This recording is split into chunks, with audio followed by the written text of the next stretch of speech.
Hello and welcome back to Cemetery Scout. Today we are out at Helm Memorial Cemetery in Yellowstone County, Montana. Also known as Comanche Cemetery. Got a few people I want to tell you about in this cemetery, so let's get going. Up first is Albert Balstad. In 1912, he sued the Muscle Shell Cattle Company over a sale of land that he felt was misrepresented.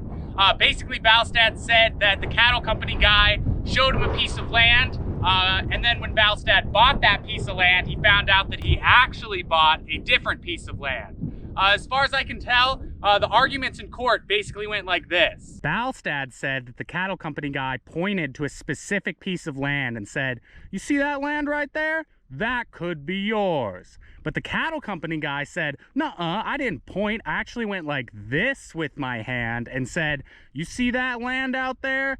Any one piece of it could be yours.'" Unfortunately for our friend Albert, the court sided with the cattle company. Next up is Lola D. Helm, the first postmaster of the town of Comanche, Montana's first post office.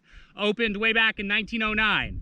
I also read that she donated a lot of land to the town of Comanche for various purposes, including the land that this cemetery is on, which is where the cemetery gets its name from.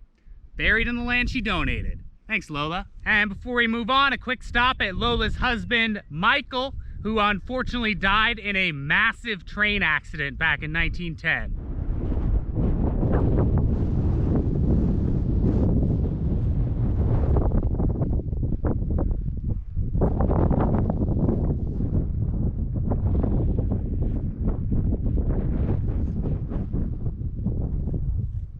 All right, check this out. I found this little patch of dirt over here and just started kicking the dirt around and found this tiny little grave marker buried underneath it.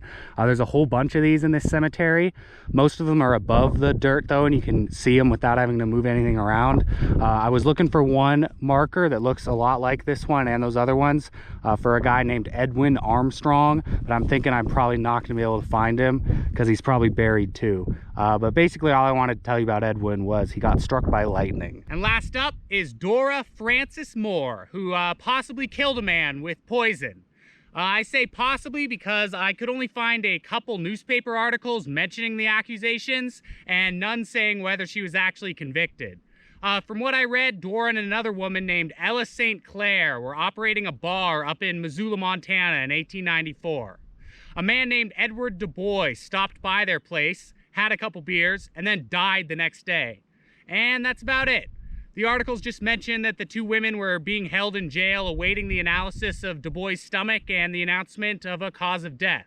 Now this is just pure editorializing, but my guess is that this was like a total sham of a murder charge. I mostly say that because I couldn't find any articles on a conviction or any further evidence against the women or like anything like that at all. Which in my experience in looking up this stuff is like pretty weird for a murder case, especially when you consider that I found a bajillion articles about every step of the way of the whole like pointing versus waving case that I talked about earlier.